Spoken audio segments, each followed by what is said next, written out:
सुरुवातीला मनोज दादा जरांगे आपले मराठा संघर्ष योद्धा सर लाईव्ह चालू आहे पुतळ्याचं पूजन करतील, छत्रपती शिवरायांना अभिवादन करतील आणि त्यानंतर महाराष्ट्र आपल्या अखंड मराठा समाजाच्या वतीने जाहीर सत्कार करणार आहोत. छत्रपती शिवाजी महाराज की करूया. दादांनी विनंती करतो की आपण छत्रपती शिवाजी महाराज यांचा पुतळ्याला छत्रपती शिवरायांच्या पुतळ्याचं पूजन सुरू आहे. छत्रपती शिवाजी महाराज की, छत्रपती शिवाजी महाराज की, छत्रपती संभाजी महाराज की. एक मराठा माननीय मनोज दादा जरांगे यांचा सन्मान अखंड भक्त समाज यांच्या वतीने आपण करणार आहोत. माननीय शशिकांतजी भांबरे आणि संतोष आंटे यांना विनंती करतो आपण मनोज जरांगे पाटील यांचा सत्कार करावा.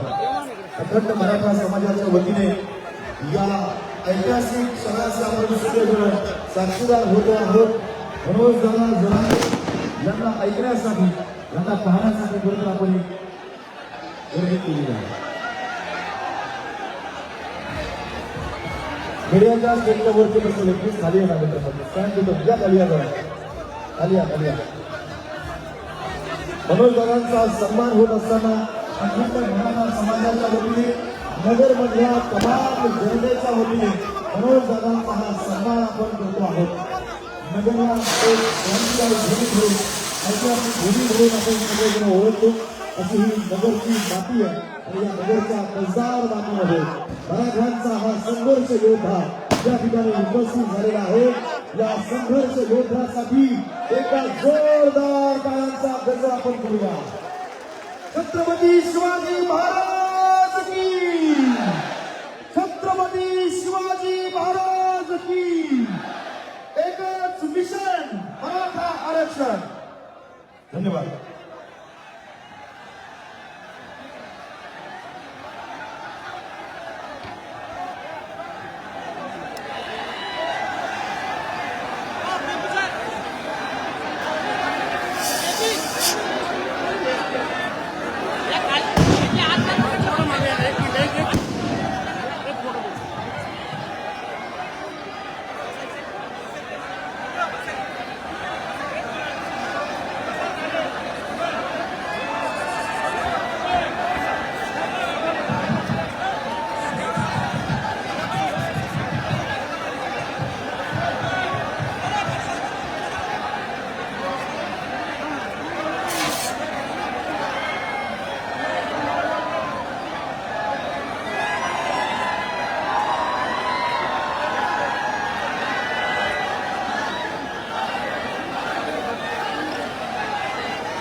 फोटो लवकर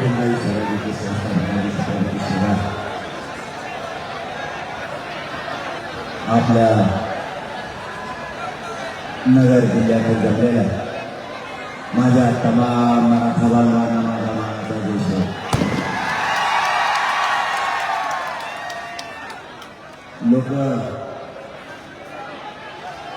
लोक म्हणतात पश्चिम महाराष्ट्रातले मराठा इथे, पश्चिम महाराष्ट्रातल्या मराठ्यांना आरक्षणाची गरज नाही आणि मराठा एकजुटीचीही गरज नाही. त्या म्हणणाऱ्याला फक्त एकदा पश्चिम महाराष्ट्रात फक्त माझ्यासोबत येऊन बघ म्हणा, मग तुला कळेल मराठा म्हणजे काय. मला एक गोष्ट कळली नाही, असा भेद या लोकांनी लावलाच कसा आपण. खाली बसा, ते काही खाली बसा म्हणजे कसा खाली जाऊ द्या. हे समोर उभं राहिलं खाली पण कसा ना तुम्ही ते मागचे आरडायला लागले. तुम्हाला 4 घंटे चलून काही नाही झाला उत्तर आणि त्यांचं या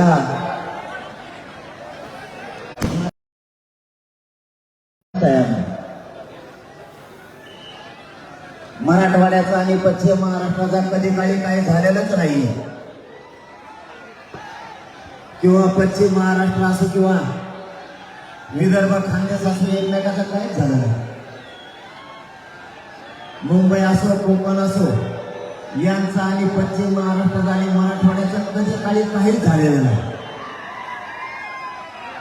तरीही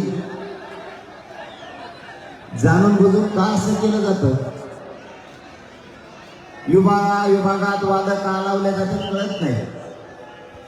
पण यातून एक लक्षात येतं, पश्चिम महाराष्ट्र असो, मराठवाडा असो, खानदेश असो, विदर्भ असो, या लोकांना एकत्र न येऊ द्यायचं हे षडयंत्र असू शकतं. त्यांना माहिती आहे, जर हे 3-4 विभाग एकत्र आले तर महाराष्ट्रातली सत्ता गोरगरिबांच्या हातात जाईल, म्हणून यांना एकत्र येऊ द्यायचं नाही. आपल्यात गैरसमज पसरायचा आणि आपल्याला आपल्या प्रश्नापासून लाभ द्यायचा आणि त्यांनी त्यांची राजकीय पोळी भाजून घ्यायचा, हा उद्योग त्यांचा सुरू आहे. मराठ्यांनी एकत्र राहणं गरजेचं आहे, तशी आता वेळ आली. ते काम बसलं तर तुम्ही यांना नावा यार उठून या 4-5 जणांना मोबाईल दिली. इकडं लोक शांत बसले, हे कशाला आले? आरक्षणासाठी ना. तुम्हाला काय म्हणतो, अंडाला आणलं इकडं छगन भुजबळची पुरी भाजी खाल्ली काय?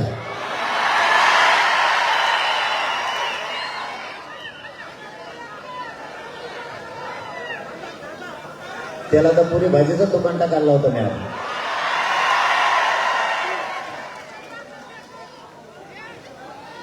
आपले विभाग एकत्र ठेवायचा नाही, मराठ्यात भेद दाखवायचा आणि हा समाज एकत्र येऊ द्यायचा नाही, हा यांनी घाट घातला. मराठवाडा एकत्र आला, पश्चिम महाराष्ट्र एकत्र आला. आता म्हणते विदर्भ एक येत नाही, विदर्भ एक आला की म्हणते खानदेश एक येत नाही. आता हे 4 विभाग एकत्र आले की म्हणते कोकण आणि मुंबई एकत्र येत नाही. आता आपण मुंबईत आणि कोकणात सुद्धा सभा घेतल्या. यांचं एवढं षडयंत्र एवढ्यासाठी मराठा समाज एकत्र येऊ द्यायचा. त्यांना माहित होतं मराठवाडा एकत्र आलाय, पश्चिम महाराष्ट्र पण एकत्र आलाय. याला जर विदर्भाने साथ दिली तर आपली सत्ता गेली. यांच्या डोक्यात सत्ता आहे आणि आपल्या डोक्यात आरक्षण. आपल्याला करायचं तर आपले लेकर मोठे आणि आपली जात मोठी, आणि यांना करायचा यांचा पक्ष आणि नेता मोठा. हा या मराठ्यांच्या संस्कारातला आणि नेत्यांच्या संस्कारात मधला फरक आहे. शेवटी मराठ्यांच्या शक्ती पुढे कसली सत्ता करत नाही. तुमचे कॅमेरे लागले असले तर खाली बसा, कॅमेरे सेट करा आणि खाली बसा. काय म्हणजे तुम्हाला त्रास होत नाही, त्यांना नाही. ते हातात बाटल्याची टोपली, कुठे मोकळ्या बाटल्या, आणि ते आणताना मला दिसते टोप म्हणले.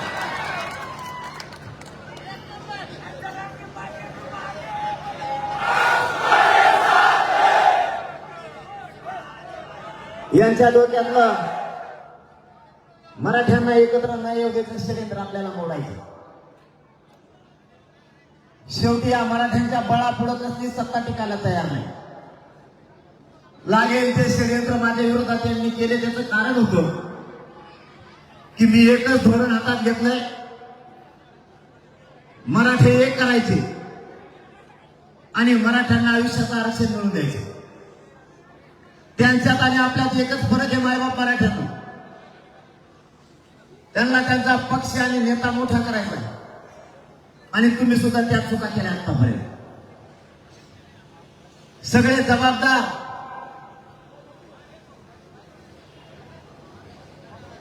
काय खाली बसा लावलं तुम्ही. मी बोलायचं ते मग काही सुरू, मग तिसरीकडेच बोलायचं चालू करत असतो.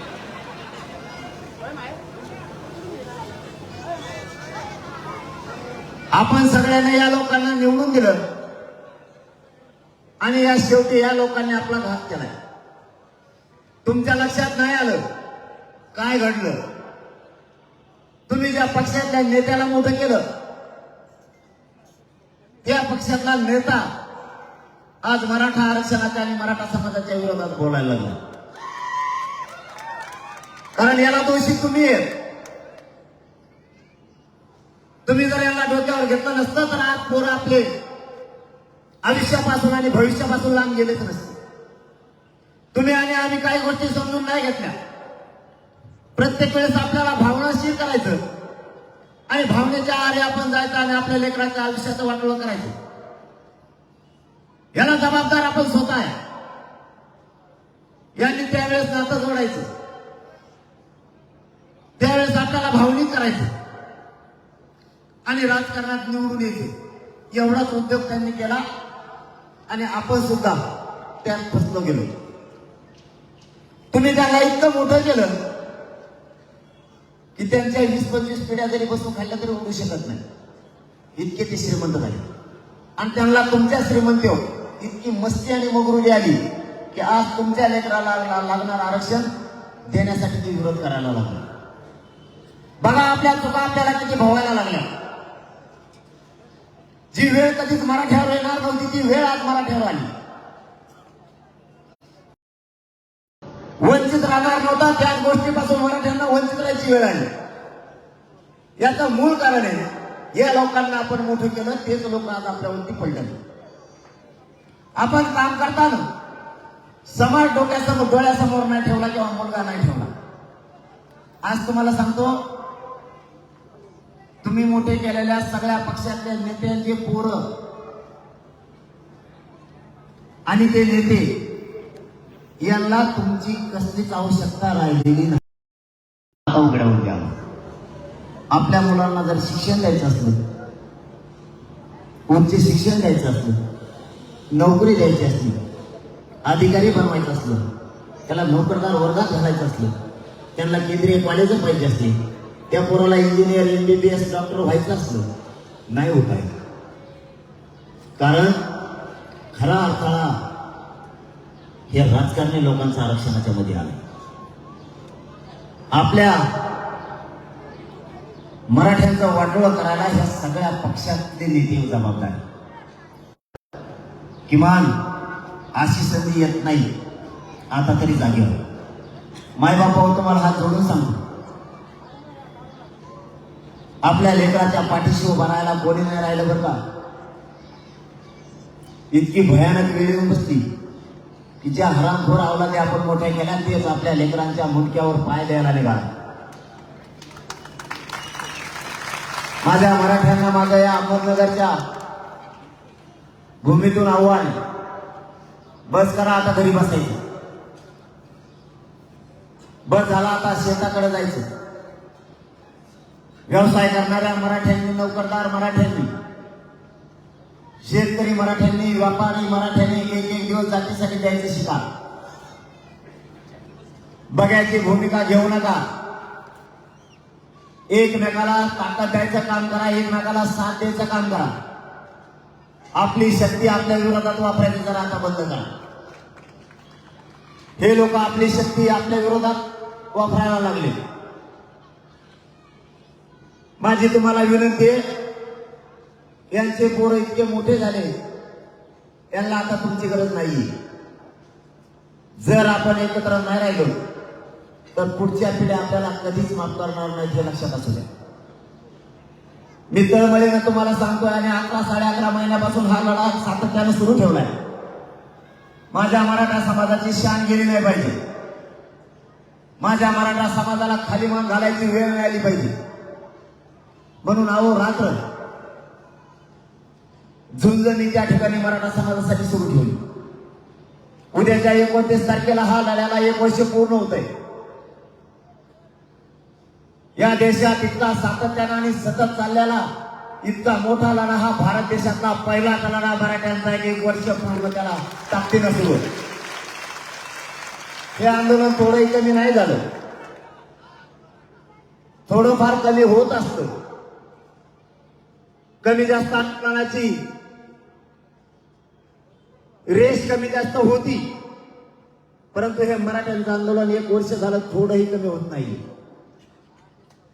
आज तोच टेम्पो आहे, तितक्याच लाखात मराठी, कोणीच मग हटायला तयार. फक्त एकच सांगतो, एकजूट रात चला.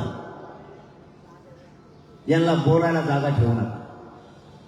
नसता तुम्ही बघितलं, थोडीशी चूक दिसली की लोक हिरवायला सुरुवात करतात आपल्या जातीला आणि आपल्या आंदोलनाला. इतके तुटून पडले की लगेच बोलायला सुरुवात केली, म्हणले आंदोलन बोलवून टाकले.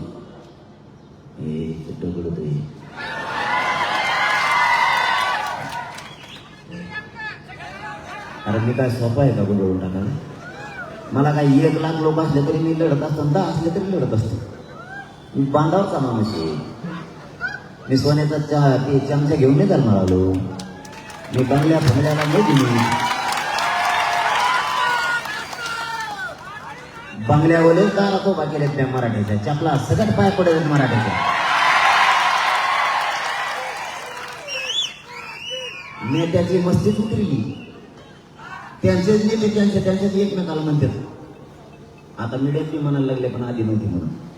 आता म्हणतात नाही जमिनीवर आणलाय पोरांनी सगळ्यांनी. काय मीडियात मध्ये त्यांनी पीठच माग केलं आमचं. कारण गावात त्यांना विचारणच कुणी या बारीने प्रवेश करायचा. आधी बा त्यांच्या सभेला प्रचाराला मराठीने जायचं नाही का? नोकर नाहीत आपण त्यांच्या बापाचे. या बारीने कसा प्रचार झाला माहिती आहे तुम्हाला? या बारीने असा प्रचार झाला, मराठी प्रचाराला पॉम्पलेट चिटकायला जायला. कारण मराठी तेवढ्याला ठेवले ते पॉम्पलेट चिटकेने प्रचार करणे आपल्याला बी कळलं. मग त्याचं पोरग त्याला दिलं ते सोडून एखाद्या प्रचारात त्याच्या पुढं आपले पुढं देतो. त्याच्यापेक्षा जास्त सांगत येतो आपले समजून. आमचा साहेब असा आहे, आमचा साहेब कसा आहे.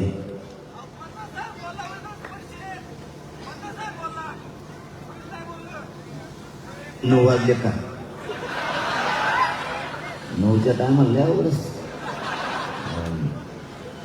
मागच्या वेळेस असा प्रचार केला, मराठी आहे ना कुणी मेवणे जमा करून आण प्रचाराला, मामाच्या पोरान.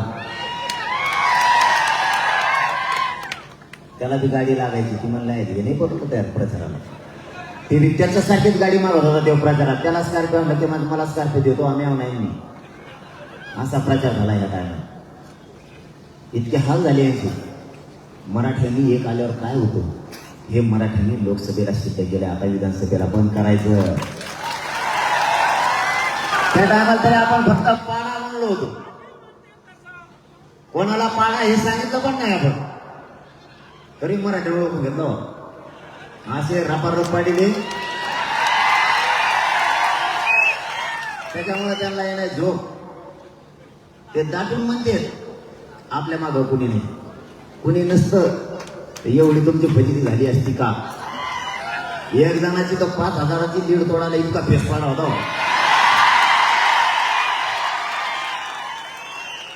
हे पण हो मराठीच्या नादी लागल्यावर यांना यावेळेस तरी पाठीमागच्या वेळेस तरी पाडा म्हणलो. आता धनाधन नाव घेऊन पाडायचे. ज्याने मराठ्याला त्रास दिला,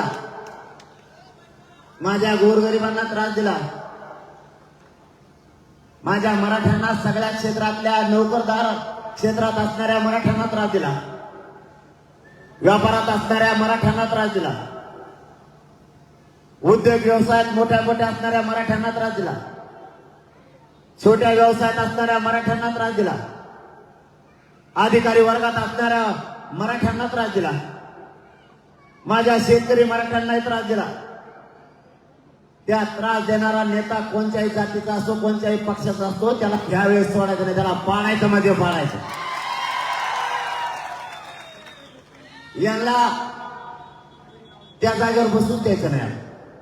त्याच्याशिवाय आपल्या मराठा समाजाची शान वाढत नाही. मराठ्यांची शक्ती वाढवण्याची जबाबदारी तुमची आणि आपल्या खांद्यावर आता होऊन जाऊ. गेल्या वेळेस तरी पाडा म्हणलो, आता नाव घेऊन पाडायचं. मी नुसतं एकदाच पाडा म्हणलो, मुसलमानाने तिकडून म्हणले पाडो.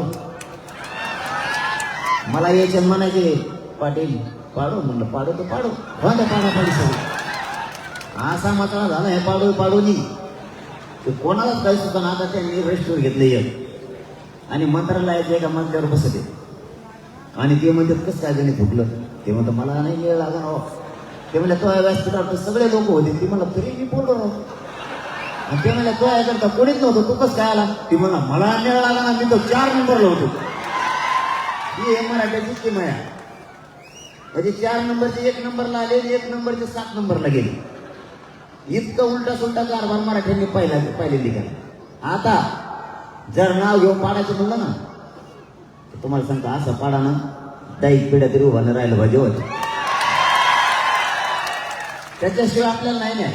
आपल्याला या भूमिकेत जायचं नव्हतं. ही भूमिका आपली नाहीये. आपली भूमिका फक्त आरक्षणाची. आपल्या समाजाला मोठं करायचंय म्हणून आपल्याला आरक्षण पाहिजे. पण हे आरक्षण न देण्यासाठी त्यांनी विरोधी पक्षाचं सत्ताधारी सुद्धा एकत्र आले. बघा यांचा डाव. कधी यांना एकमेकाचा विचार पटत नव्हता. कधी काळी हे एकमेकाचा चहा सुद्धा पेट नव्हती. हे लोक मराठ्यांना आरक्षण मिळू नये म्हणून एकत्र आले आणि आपलं काही झालेलं नसून आपल्यात गैरसमज पसरेल. माझ्या विरोधात षडयंत्रावर षडयंत्र सुरू आहे. या 2-4 दिवसात देवेंद्र फडणवीस माझ्या घराला नोटीसच चिटकायला लावली. काय याची चिटकी लिखवणार नाही का वाचित मी. ते घेवरायचं कोणीतरी PS आहे ते इतकं मला वाटतं लय जातीवाद करायला लागले. ते त्यांच्या हातानं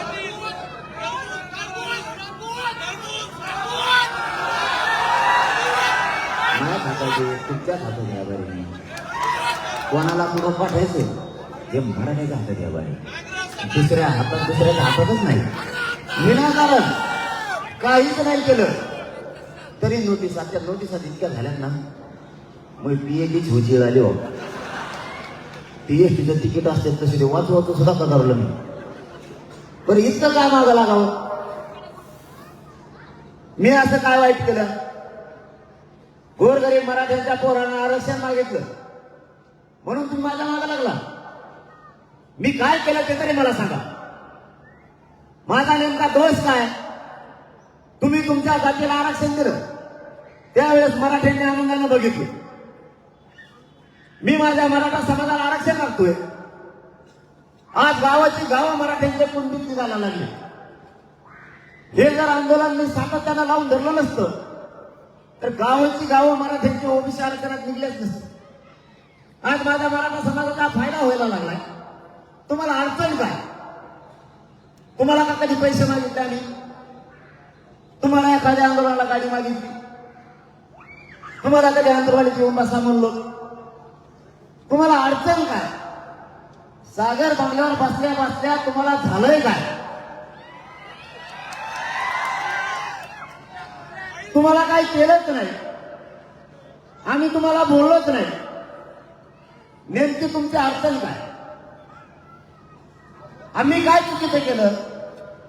माझा समाज मला मोठा करायचा. तुम्ही तुमचा समाज केलाय. तुमची अडचण झाली त्याला मी काय करू. तुमचं दुखणंही मला माहित झालं काय. त्यांचं एकच दुखणं आहे. मी त्यांना मॅनेज होत नाही आणि फुटत नाही. सगळ्यात मोठं त्यांचं दुखणं आहे. अरे बाबा मला नाही पाहिजे पैसे तुमचे. मला नको आहे पण तुमचं. मला माझा समाज माझ्या पाठीशी खंबीर आहे आणि मी लय नशिबाने. तुम्हीच माझी खरी संपत्ती आहे. तुम्हीच माझे खरे मायबाप. मला गरज काय तुमच्या मनाची. आणि त्यांना हेच जमाना होत. ते म्हणतात हे इतकं कट्टर आहे ते फुटत नाही म्हणून त्यांनी आमच्यावरती प्राणघातक हल्ला सुद्धा केला होता. तरीही आणि माझं सरकारवर आज माझ्या विरोधात SIT तरीही मी मागे सरकार नाही. ही कामं त्यांनी तर केले. याबरोबर त्यांनी छगन भुजबळ याला सुद्धा फोडलं आणि त्याला एक टोळी तयार करायला लावली. फोडाफोडी करायला. आणि त्याने काय नाही ते गोळा केली. लय मोठे गोळा केले त्याने असे टाबर डोबर लय मोठे गोळा केले. आणि तो मुकादम झाला. टोळी मुकादम छगन भुजबळ. आणि ते असं पागल झालं.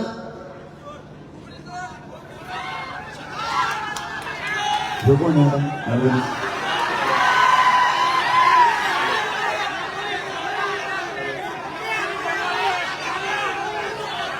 आपल्याला ते काम करावं लागेल. आपल्याला ते काम करावं लागेल. मराठ्यांजवळ औषध आहे, यांना नीट करायचं. एकदा मुंबईला चक्कर घालून यावंच लागेल. सवय ठेकायला बसणार. कारण बऱ्याच जणाला ती मावशीकडे बरोबर करते सध्या. फक्त गोल टिकला लावायचं काय नाही त्याला. असा राईट आहे ना, ते होतं म्हणून तुम्ही अभियान सुरू केला आता मनोज जरांगेच्या विरोधात. आणि सगळ्या संघटना मराठ्यांच्या फोडायला लागल्या. त्यांनी क्रांती मोर्चे सुद्धा 3 क्रांती मोर्चे केलेले होते, पाप केलेले त्यांनी. आपले पोरं चांगलं काम करत होते. ते आंदोलन आणि ते मोर्चा मोडायचं काम सुद्धा त्यांनीच केलेलं आहे. आता हे आंदोलन मोडायसाठी संघटना जवळ करायला लागले, समन्वय फोडायला लागले आणि ते पत्रकार परिषद घेते. 2-3 दिवसच टीव्हीवर दिसते ती. त्याच्या पुढे ते सगळं नाही. कुंकड जाते कुंकड नाही. मी म्हणतोय अरे हीच वेळ आहे रे जातीच्या बाजूने उभारायची. कशाला पक्षाच्या नेत्याच्या बाजूने उभारता? हीच वेळ आपल्याला जात मोठी करायची. तुमची चलती होती तेव्हा तुम्हाला काही नाही करता आलं. आता मराठ्यांची गोरगरिबाची चलती आली तर करू द्या ना. गोरगरिबाला तुम्हाला तुमच्या कामाला जमलं नाही, दुसऱ्यात घुसलात तुम्ही, ते तुम्हाला जमत नाही. हे मानापानासाठी भुकालेले ना, हे एक दिवस टेम्पूत भरायला पाहिजे. काय वाजत तरी कडे कडे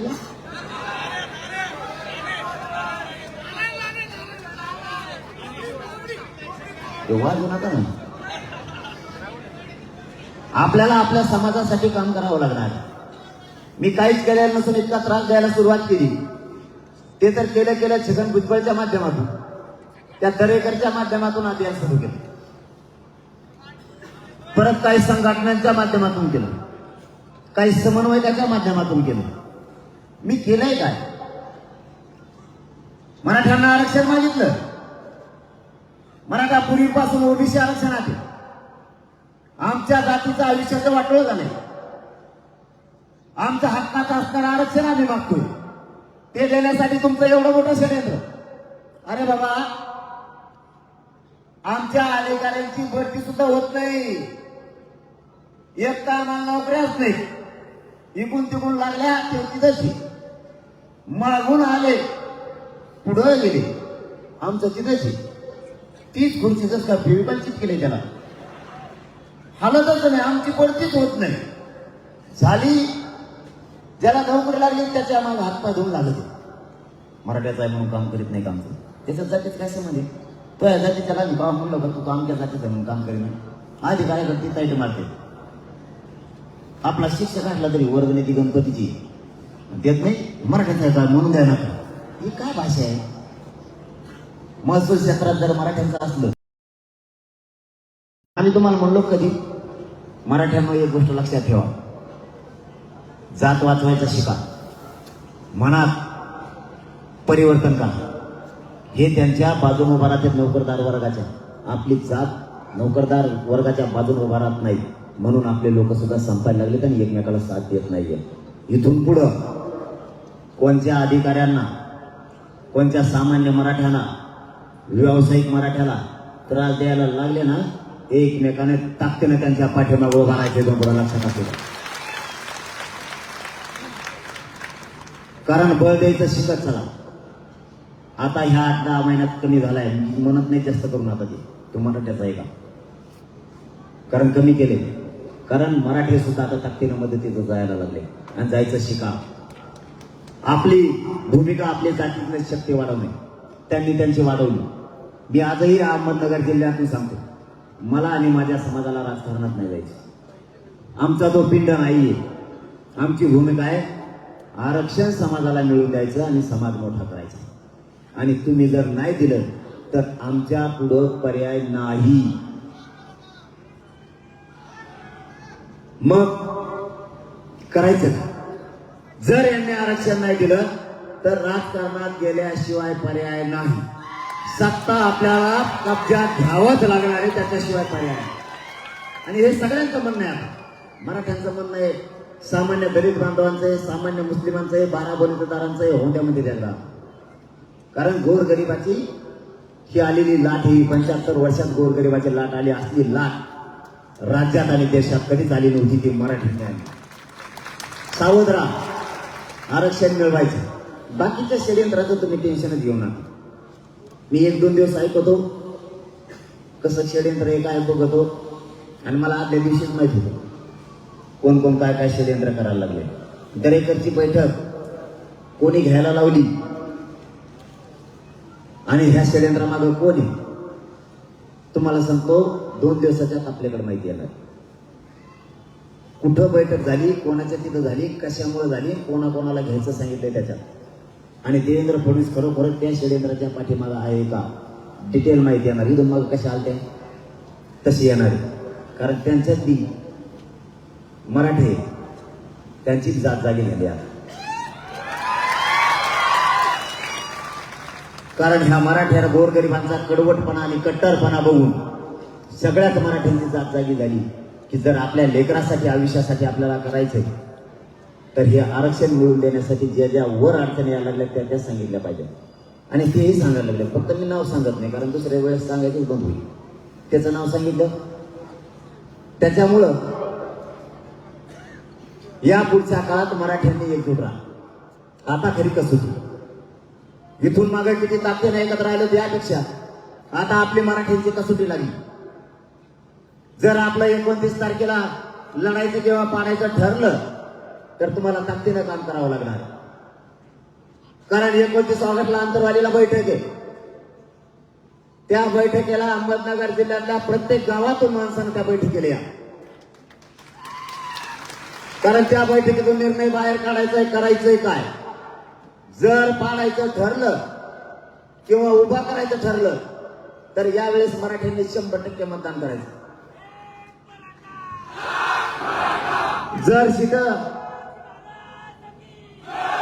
जर सीट उभा करायचे ठरले तर मराठ्यांनी 100% मतदान करायचं. एकही मत वायाला जाता कामा नये. आपल्या मुलाला आणि आपल्या जातीला मोठं करण्यासाठी आणि 2च विषय डोळ्यासमोर ठेवायचे आणि मतदानाला उठायचे. उमेदवार कोणी बघायचंच नाही.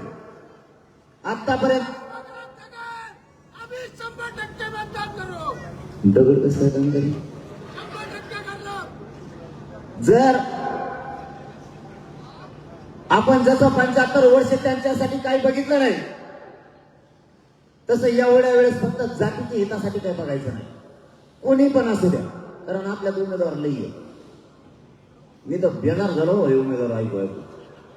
इतका नाद राजकारणाचा असाव नाही. पहिल्यांदा बघितलं वाटलं असं कशाला लफडं गाड्यात गुंतून घेतलं. हे माया शेजारी 150, माया गाडीतच 9 आहे. मग बघा खेळा. कोणी माझ्याकडे एक गाडी आणली आणि त्या गाडीतलं त्यातलं एक जण म्हणलं मला माझ्याकडे देऊन ठेवा, मग चांगलं आहे, मी 100% ह्यावर येईन बरं का. म्हणलं आमचं काही ठरलंच नाही. 29ला ठरलं हा मला तवा फायना. आणि ते गेलं गाडी बशीच गेलं. त्यातले 4 जण उतरून आले मागे त्याच गाडीत. ते म्हणला मग गेले चांगलं बरं का, माझ्याकडे देऊन ठेवा. उगा त्याच्या गाडीत बसून आलतो म्हणला मी. म्हणजे बघा त्याच्या गाडी सुद्धा सांगा उमेदवार. इतका नाद बेकार. आपली भूमिका काय. आपल्याला आपला समाज आणि आपल्या समाजाचं लेकरं मोठं करायचं. राजकारण हा आपला उद्देश नाही. समाज आपल्या डोळ्यासमोर आहे. जर कदाचित ठरलं उमेदवार द्यायचा तर कोणी देऊ द्या, तुमचं त्याचं पटत नसलं तरी मतदान करा. त्याच्याकडे बघू पण नका. त्यांनी काम नाही केलं माझ्याकडे तुमचं काम नाही करून देतो. कच घोडे लावतो त्याला. जर ठरलं तर कोणीही देऊ द्या. आणि आपण ठरवलं आपली जात आणि मुलं मोठे करायचे. त्यासाठी एक उमेदवार दिला, सगळ्यांनी त्याच्या पाठीशी उभं राहायचं. आणि दुसरा इच्छुक असले पाहिजेत, नाही असं नाही. परंतु ज्या ठिकाणी समाजाचा विषय येतो त्या ठिकाणी जर सगळ्याच्या मताने एक ठरलं तर सगळ्यांनी तो मान्य करायचा. तरी तो उभा राहणार असला तर तो जातीसाठी नाही, आपल्या सोबत तो स्वतःच्या स्वार्थासाठी होता असा अर्थ काढायचा. त्याला जातीचं काही घेणं घेणं नाही. फक्त त्याला निवडणूक लढवायची होती म्हणून आपल्या सोबत आंदोलन होता. एकदा जर आपण समाजाने सांगितलं हा, तर त्याच्याच पाठीशी उभा राहायचं. तुम्हाला तिसरा मुद्दा सांगतो. हे राजकारणी इतके हुशार लोक आहेत, हे निवडणुकीच्या टायमाला एखादा बाबाला नादी दे आणि त्या बाबाला म्हणते तीर्थयात्रेला घेऊन जाय, तुला ट्रॅव्हल देतो. आणि प्रत्येक मतदारसंघातले 20-30 हजार लोक नेते. आपला समाज आहे बोळा. आपल्या समाजाला वाटतं चला देव धर्म करून यायचं आणि मग आपलं शिस्तवर पडलेलं असतं. कारण 30-40 हजाराचं स्वप्न आहे, इतके लोक ते बाहेर घेऊन जाते. यावेळेस जर आपलं ठरलं तर एकही माणूस तीर्थक्षेत्राला जाऊ द्यायचा नाही, एक पण नाही. म्हाताऱ्या माणसासहित पोरांनी सगळ्यांनी मतदान एक शिक्का करून घ्यायचं. म्हातारे माणसं दोन लुटून यायचे पण मतदान करायचं. एकदा मतदान झालं की ज्याला ज्याला तीर्थक्षेत्रावर जायचं ना त्याला म्हणा 5 वर्ष जाय, सगळे देव झाल्याशिवाय माघारी जेवण 5 वर्ष तिकडेच राहाय. हे मध्ये ठेवायचंच नाही. हे डाव आहे त्यांचे. बोगस मतदान यायला दुसऱ्या जिल्ह्यातले त्यांच्या मतदारसंघात घालून दिले.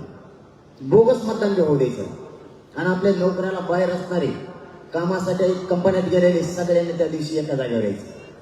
यावेळेस जर पलटीच करायची ठरली ना, सगळ्या जातीचे गोरगरीब आपल्या सोबत राहणार आहेत. कारण त्यांना असं वाटतंय की गोरगरिबाची सत्ता येऊ शकते आणि हे पोरग जातीवादी नाहीये.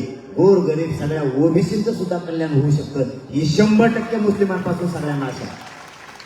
आणि आपण कधी जातीवाद नाही का? मी गाव खेड्यातल्या काही ओबीसीला आतापर्यंत खोले नाही. ना धनगर बांधवाला, ना दलित बांधवाला, ना मुस्लिम बांधवाला. हा नेते मात्र मी सोडत नाही. कारण ते कोणाचेच नाही, हे कोणाचेच नाहीये. त्यामुळे त्यांना मी सोडत नाही, सोडणार सुद्धा नाही. आणि जर पाडायचं ठरलं मग तर गेले सोपं आहे. ताना घ्यायची गरज नाही, काही टेन्शन बी नाही. समजा निवडून आणायचं ठरलं थोडं ताणे, निवडणूक लढायचं ठरलं पण पाडायचं ठरलं तर जायचं सोपं. 113 आमदारच येत नाही त्यांची. खलास बुकटाच सगळा ह्याकडे त्याकडे. पाडापाडी लय सोपी. मला वाटतं पाडापाडीच करावं आपण. हा, उभा करण्यापेक्षा पाडापाडीत लय मजा आहे. जो आपल्या विचाराचा आहे, जो आपल्या समाजाच्या पाठीशी उभा राहतोय, जो आरक्षण देणार आहे त्याला निवडून द्यायचं. बरं आपण जाऊन तो माणसाची एवढं वाट जे होईल ते होईल. आपले पडते नाही त्यांचे पडते, जे होईल असं त्यांना लय टेन्शन आहे. भाऊ काय सांगा, एवढं टेन्शन आहे. ते असे कधून गेले त्यांना एक तर कळत नाही मी काय करीन गावाशी. बरं का, सगळ्यात मोठा त्यांचा ते प्रॉब्लेम. मी या काय उभा करायचं म्हणतो, या काय पाडायचं म्हणतो. नाही तुम्ही या काय पाडायचं म्हणतो, या काय उभा करतो. त्यांचं गणितच चुकून जातं. हिंदू मागं सुद्धा त्यांचं गणित असं चुकलं. आपलं या काही पाडायचं ठरलं, त्यांना वाटलं उभा करते. उभा केले म्हणजे काहीला असं वाटत होतं हे उभा केलं का आपल्या आपोआप निवडून येते. काही वाटत होतं आपले पडत. आता कोणालाच मिळाला लागा नाही. हे काय करणार आहे? समजा जर पाडायचं ठरलं तर काही जणांची मजा होती, उभा केले तर काही जणांचं कायमच वाजत आहे. म्हणजे कोणाचंच कोणाला मिळ लागा नाही. हे नेमकं काय करते? आता त्यांच्यातच अशी पंचायत झाली आहे का? 5-10 मिनिटं आहे बोलू का? त्यांच्यात अशी पंचायत झाली, त्यांच्यात झाले 6 पक्ष आणि ती गाडी ती एकत्र. तिन्हीकडे बी 3-3 आहेत, झाले 6 उमेदवार. किती द्यायचे? 2. दोघाला मिळून त्यांचा एक आणि यांचा एक. खाली किती शिल्लक राहिले? 4. ते 4 मध्ये माझ्या नेत्यातले पैसे घातले. मी 5 वर्ष झालं तयारी करतोय आणि मोदीच आणले. मग 5 वर्ष मी कवर वाट बघू. मग ते माझ्याकडे तिकडे अंतरावर ते अंतरावर आले की ते मध्ये धावा. आमच्या झाले 3-3 पक्ष. बहुतेक महानंबर लागायचा अंदाज नाही. मग आपला आधार राज्यमंत्री होता पण का होते का? आता मला म्हणले तयारी लागणे होते नव्हते ते पुरे पैसे त्याच्यात घातले. आणि आता म्हणजे तुला नाही जमायचं त्याला द्यायचं. मग आता आम्ही कवर वाट बघायची. मग पुढच्या 5 वर्षात जर ते पडलं नाही तर मग करायचं काय? त्यामुळे आमचं संपलंच. मग त्याच्यापेक्षा असं करू आपण, तुम्हाला जे द्यायचं ते द्या आणि तेच पडेल तुमचा जेवण दगड. आम्हाला फक्त त्याची गिरायचे म्हणजे मग त्यांचे आपल्याकडे ते आपल्याकडे वाट बघायचे यांचं काही फाकत आहे का काय? म्हणून सांगतोय आपला जर एक उमेदवार दिला ना तेच मान्य करायचं. सगळे आवाजच करायचा नाही तुम्ही. कारण तो जातीसाठीचा विषय, राजकारणासाठीचा नाही. कारण त्यांचे 4 शिल्लक राहिले. ते चारीने आता सारखंच होणार आहे. म्हणजे लोकसभेत जातं तसं सगळे मराठी तिकडेच होते व्यासपीठावर बसलेले टोटल.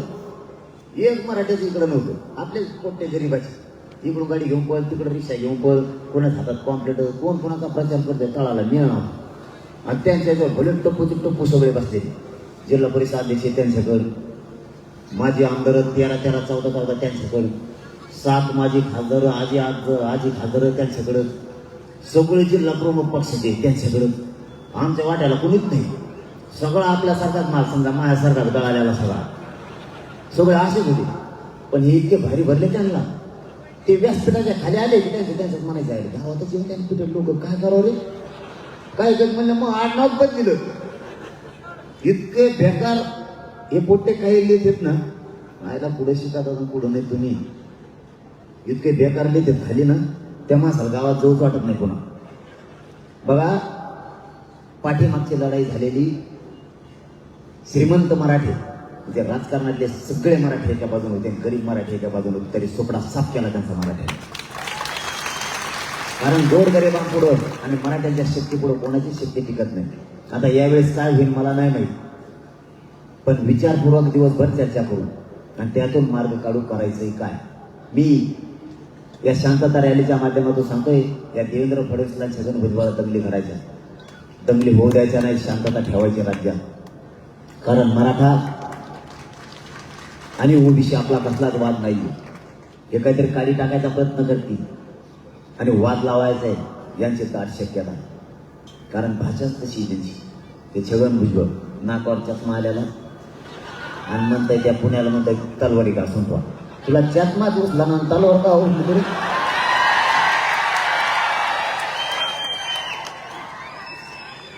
काय म्हणावं हे कळत नाही. इतकं बधीर डोक्याचं आहे ना.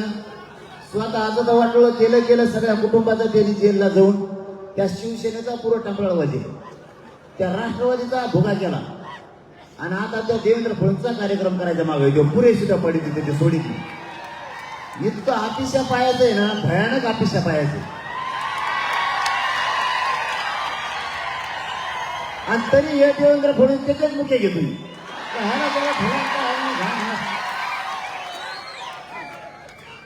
तो ज्या मतदारसंघात नाही ना त्याला देवेंद्र फडणवीस ते शिकत पाडायचं. काय म्हणा घेऊन तुला तिकडे घेऊन जाय, तिकडे घेऊन जाय. यावल्यात तर ते येत नाही. यावल्यात त्याला जरी मी मला निवड त्याला निवडून आणा तरी ते लोक त्याला पाडले सोडित नाही. इतके बिघाडलेत ना ते म्हणतात पाटील काही सांगा या बारीने याला पाडायचं म्हणजे पाडायचं. ती गिरीश महाजनला तशीच मस्ती होती. 15 रुपयाचा बिल तर येईल तुमकडे चलत होतो.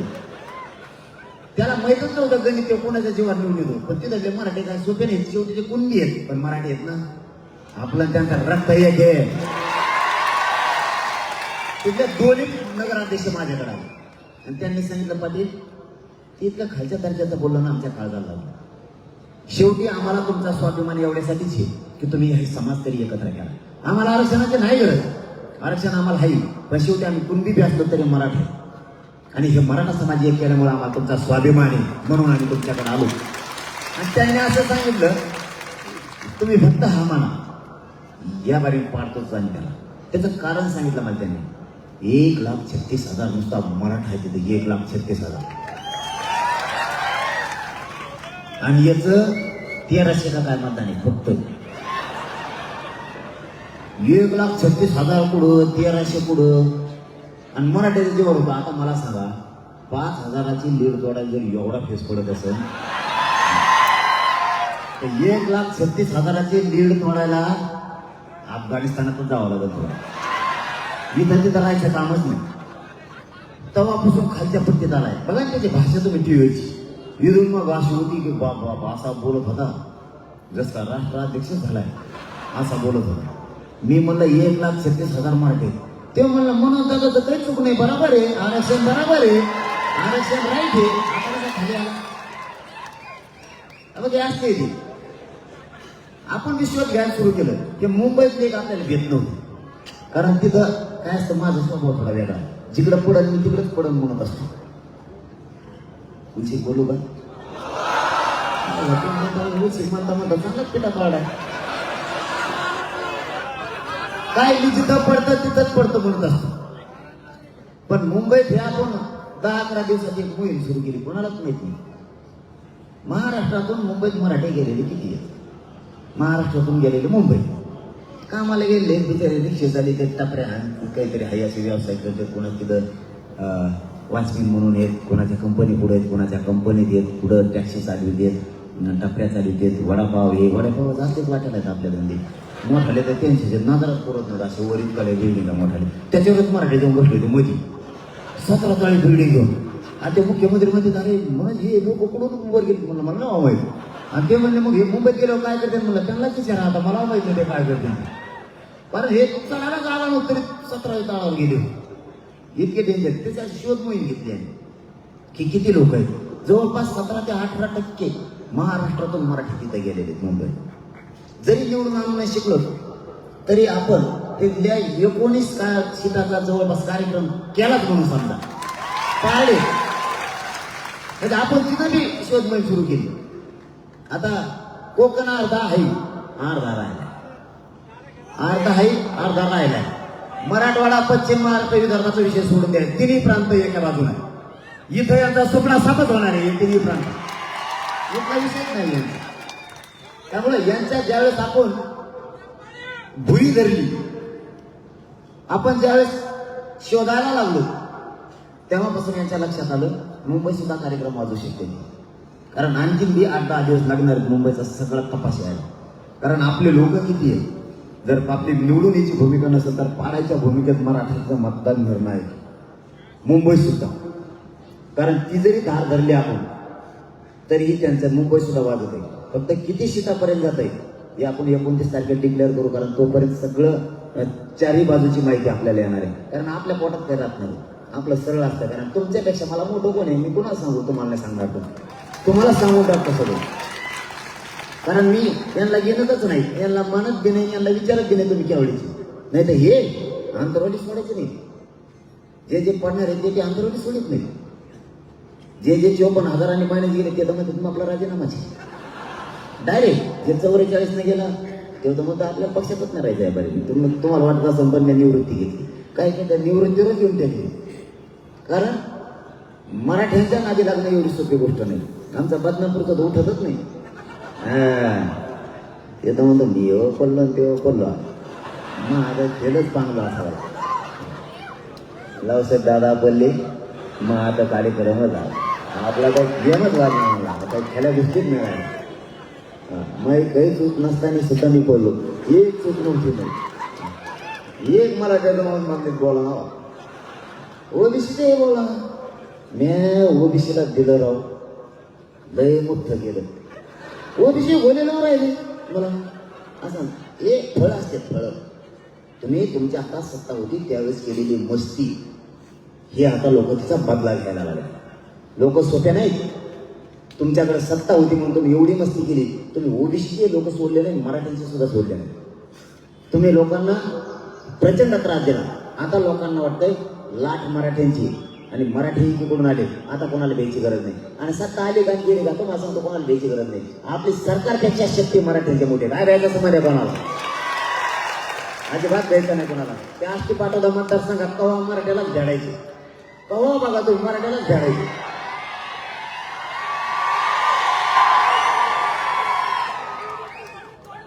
कुणी उठायचं मराठ्याला धावसायचं. मी तिथं घराघरात लोकांना सांगितलं मराठी किती आहेत आष्टी पाटोदा मतदारसंघात मला सांगा रे. मराठी असे तुटून पडले 1,67,000 नुसते आष्टी पाटोद्यात मराठी एकटे.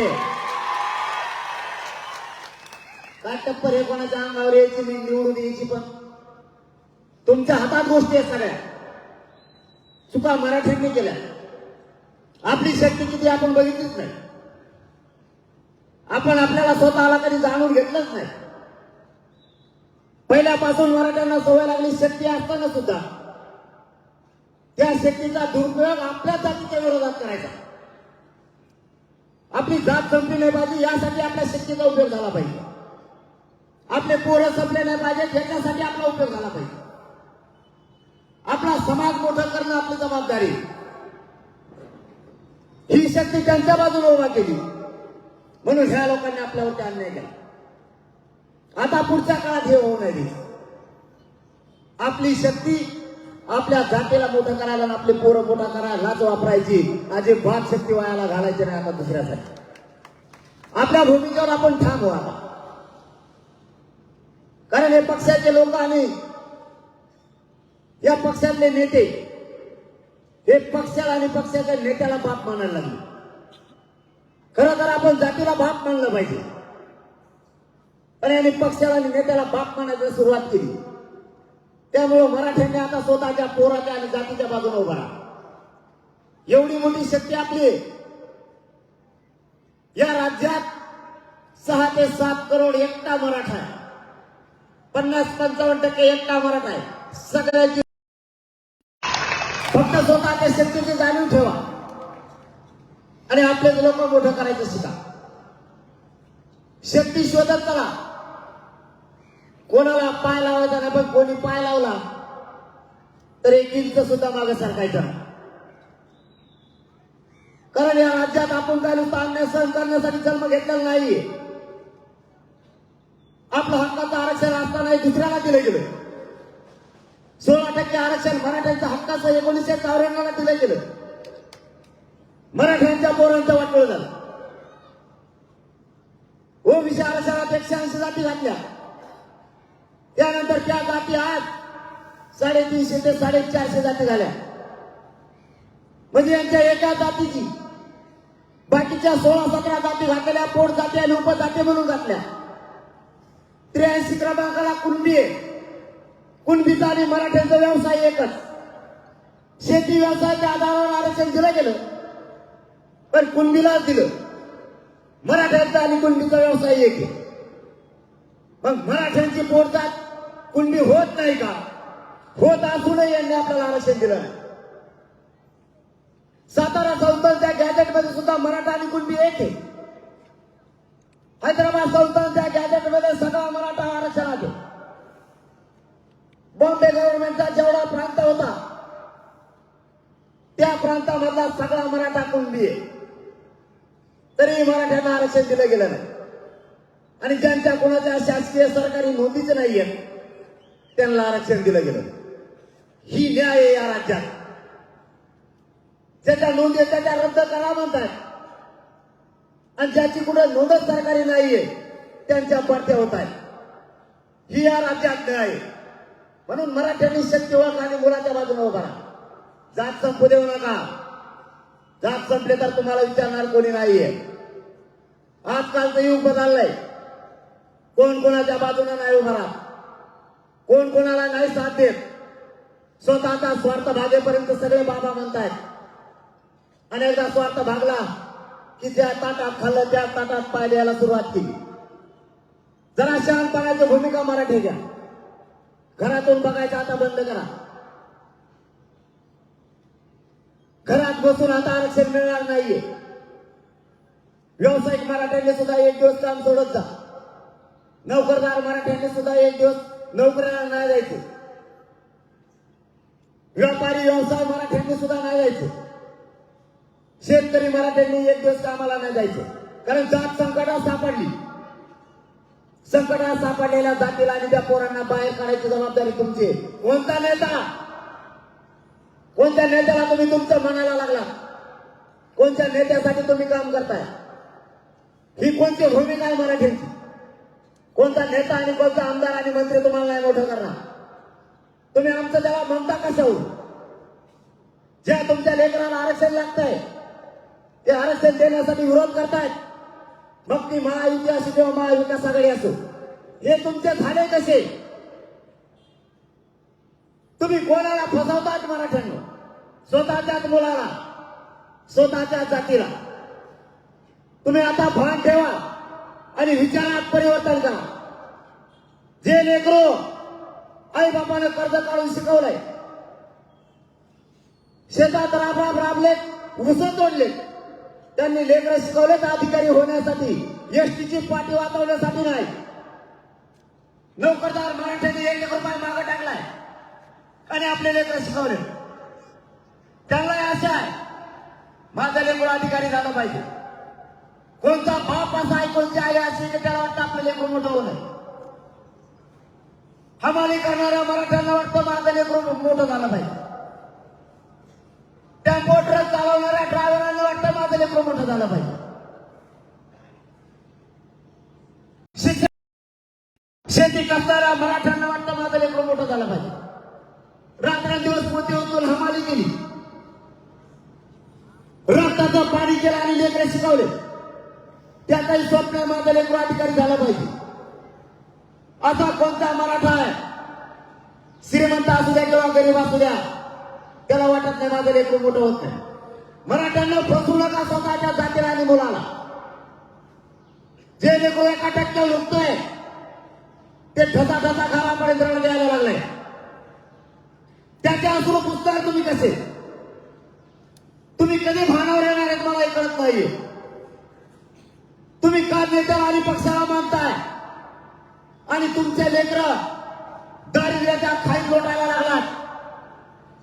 तो नेता नाही तुमच्या लेकराच्या असुर पुसायला येतात. आपल्या बापाची आपल्या आईची काठी धरायला आपलंच लेकरू लागणार आहे. त्याला मोठं करायचं शिका. ती जात सांभाळा. ती जात तुमच्या संकट काळात तुमच्या पाठीवर हात फिरवणार आहे. हे हरामखोर नेते तुमच्या पाठीवर हात फिरवणार. तुम्ही जरा विचारानं मोठे व्हा, विचारात परिवर्तन करा. कोणत्या नेत्याच्या दबावात यायची गरज नाही. त्याचा काय बापाची जागिरी नाहीये त्याच्या दबावात यायला. आपली जात आणि आपले लेकर आपल्याला मोठे करायचे. किती दिवसाचा पक्ष आणि नेता, त्या पोरांना जरा जवळ घेऊन विचारून एकदा बघा. ऍडमिशन नाही मिळाल्यावर त्या लेकराच्या पोटात किती आग पडली. बापाने लेकराची समजूत कशी काढायची किंवा लेकराला बापाची कशी काढायची कोणालाच कळत नाही. 1% जर हुकला तर त्याला वर्षभर 2 वर्ष पण अभ्यास करावा लागतो. हे मराठ्यांच्याच वाट्याला का? मराठ्यांनी असं कोणतं पाप केलं की हे आमच्या वाट्याला आलंय? आम्ही या राज्याला मोठा करण्यात कुठं कमी पडलो? या राज्यातली सगळी भूमिका मराठ्यांनी पार पाडली. मोठ्या भावाची पाडली, लहान भावाची पाडली. आज आमचे लेकर आरक्षणासाठी आक्रोश करायला लागले तर तुम्हीच मोठे केलेले पक्ष आणि नेते तुमच्या विरोधात बोलायला लागले. मग तुमचं नेमकं कोण? म्हणून माझी तुम्हाला हात जोडून विनंती आहे, जातीकडे बघा. जातीचे लेकर मोठं करण्याचं काम सुरू करा. तुम्हाला जर असं तुम्ही करत राहिला तर पुढच्या पिढ्या तुम्हाला कधीच माफ करणार नाही. आता हे संकट परतून लावायची वेळ आली. याच वेळेला आता सगळ्या गरीब श्रीमंत मराठ्यांनी एकत्र या. तुम्ही जर आता बघायची भूमिका घेतली तर कुणाच्या तरी नातवाचं वाटोळ होणार आहे, कोणाच्या तरी मुलाचं मुलीचं वाटोळ होणार आहे, कुणाच्या तरी भावाचं वाटोळ होणार आहे. अशी संधी मराठ्यांना चालून येणार नाहीये. ही आता वेळ आहे मराठी मोठं करण्याची. मराठा हात आपला बाप समजा, नेता आणि पक्ष आपला बाप समजायचा मराठ्यांनी बंद करा. नाही व माझ्या समाजाच्या मदतीला कोणी यायचं. कोणाची मुलगी रडते तर कोणाचा मुलगा रडतोय. लाखाने सुशिक्षित बेकार माझ्या मराठ्यांचे पोरं झाले. आमच्या आई बहिणीचा कंपाळाचं कुंकू आरक्षणासाठी पुसलंय. या राज्यकर्त्यांच्या आई बहिणीचं नाही. एकदा त्या घरात जाऊन बघा. ज्याने आत्महत्या केली त्याच्या घरात पाय ठुला तरी आग होत्या अंगाची. कसलाच आनंद त्या घरात नाहीये. त्या लेकराला आपला बाप नाही दिसत. बाप कुठं आहे हे विचारल्यावर त्या आईनं काय उत्तर द्यायचं? कंपाळाचं कुंकू आरक्षणासाठी जाऊन बसलं. लाखो लेकरं सुशिक्षित बेकार झाले. एका घराच्या कोपऱ्यात बसायचं आणि करता पुरुष घरातला गेल्यामुळं त्या अंधारात एकट्या माता माऊलींना रडत बसायचं. तुमच्या आमच्यासाठी बलिदान गेलेत मराठ्यांमध्ये. तुमचे आमचे लेकर मोठे व्हावेत म्हणून त्या आपल्या भावानं आत्महत्या केली. त्याचं बलिदान वाया जाऊ देऊ नका. या राजकारणी लोकांच्या नादी लागून आपल्या लोकांचे मुर्दे पडलेले बदला घ्यायचा आहे. आपल्याला आरक्षणात रूपांतर करायचंय. नाही सहन होते. एखाद्या मुलाचा किंवा मुलीचा जर एखाद्या हॉस्टेलसाठी फोन आला, ऍडमिशनसाठी फोन आला, तर इतकं वाईट वाटतं की आपलं हक्काचं आरक्षण असूनही हे लेकर समस्या सांगायला लागलेत. आपण नाही सोडू शकत, कारण सत्ता दुसऱ्या हातात आहे. मराठ्यांना मोठं करणारा 75 वर्षात एकही आतापर्यंत नाही आला. आमच्या वेदना आम्हाला माहिती आहे, तुम्हाला नाही. म्हणून मराठ्यांनी आता सावध व्हा. पुढच्या काळात मराठा संपता कामा नाही. तुमच्या हट्टापायी, तुमच्या नेत्यापायी माझी जात आणि माझ्या जातीचे पोरं संपू देऊ नका. माझं तळमळीने आणि तळतळीने तुम्हाला सांगणं, मी किती दिवस तुमचा आहे आणि माझा मलाच माहित नाही. रोज सलाईन सुरू आहे. आजपासूनच मी मरण यातना बघतोय. मी माझ्या समाजासाठी कुणाला विकत नाहीये. मी कुणाला फुटत सुद्धा नाही. आणि विचारलेल्या अहमदनगर मधून मराठ्यांना सांगतो, महाराष्ट्रातल्या मी मरायला नाही भेट. मी हटत सुद्धा नाही. मी सलाईन किंवा माझ्या शरीराचा विचार नाही करत. मला पत्रकार बांधवांनी विचारलंय, तुमची तब्येत खराब असताना तुम्ही काम करताय. माझ्या शरीराची किंमत नाहीये. मला माझा समाज मोठा झाला पाहिजे हे स्वप्न आहे माझं. मी शरीराला मोजणारा का नाहीये. मी वेदना नाही मोजत बसत. माझ्या समाजाच्या लेकराच्या वेदना मी मोजतोय. माझ्या समाजाचा त्रास मला बसू देत नाहीये. रोज रात्री 5-5, 6-6 सलाईन सुरू आहे. माय बापू, तुमच्या नेत्याला नका मानू. तुम्ही तुमच्या नेत्याच्या नादात माझा समाज आणि माझ्या समाजाचे लेकरं संपून बसते बरं का. माझा समाज आणि माझे लेकरं संपू देऊ नका. समाज खूप दिवसाला एकत्र आलाय. माझ्या नंतर ही लढाई तुम्हाला चालवायची. हा विचार मोडू द्यायचा नाही आणि हा समाजही संपू द्यायचा नाही. मी आहे तोपर्यंत माझा शब्द तुम्हाला, तुमची मान खाली होईल असं एकही पाऊल उचलणार नाही. तुमची शक्ती वाढवल्याशिवाय मी का बसत नाही. मराठ्यांची ताकद आणि शक्ती वाढवायची. या राज्यात मराठ्यांच्या हातात पावर राहिली पाहिजे. तुमची आणि माझी जबाबदारी. मराठा आणि मराठ्यांच्या पोरं संपता कामा नाही. घराघरातले मराठी जागे व्हा. घरात बसू नका. टीव्हीला बघून भाषण ऐकू नका. मोबाईलवरती शेतात बसून भाषण नका ऐकू. बिल्डिंगवर बघू नका. आता फ्लॅट मधून बघू नका. घराच्या खाली यायची वेळ आली, कारण दुनिया पूर्ण बदलली. इथं तुम्हाला एकजूट दाखवायला लागते. तुमची जितकी शक्ती दिसल तितकं सरकार मराठ्यांच्या पायात पडणारे लक्षात असू द्या. एकजूट राहा. माझी एवढी तुम्हाला विनंती आहे, तुम्ही शक्ती कमी होऊ देऊ नका. घराघरातले सगळे मराठी महिना 2 महिन्याला एकत्र येत जा. एक दिवस काम बुडील्यामुळे तुमच्या समाजाचं कल्याण होणार असलं तर काम बुडवत चला. सातत्याने हे संघर्ष करायचा आहे. शांततेत करायचा. कुठे उद्रेक होऊ द्यायचा नाही. परंतु जात मोठी करायची. या जातीसाठी आणि या जातीच्या लेकरांसाठी लेकरा. माझा शब्द आहे, मरेपर्यंत मी तुमच्याशी गद्दारी करत नाही. तुमची मान ताट मानेने तुम्ही चालाल. हेच काम तुमचा मुलगा म्हणून जरांगे म्हणून करा. माझ्या समाजाकडून अपेक्षा आहेत. माझ्याकडून माझा समाज मला बोलताना बोलतोय. आता तुमच्याकडूनच अपेक्षा. मी माझ्या समाजाला शब्द दिलाय. तुमच्या शब्दाला कुठेच मी डाग लागू देणार नाही. खानदानी तुमची रक्ताची औलाद येईल. क्षत्रिय मराठा आहे. तुमच्याशी आयुष्यभर गद्दारी नाही करणार. यांच्या तुम्ही अशीच एकजूट राहा. या सरकारच्या मुंडक्यावर पाय देऊन तुम्हाला ओबीसीतून आरक्षण दिल्याशिवाय मी हटत नाही. शब्द देतो आणि थांबतो. धन्यवाद. जय शिवराय.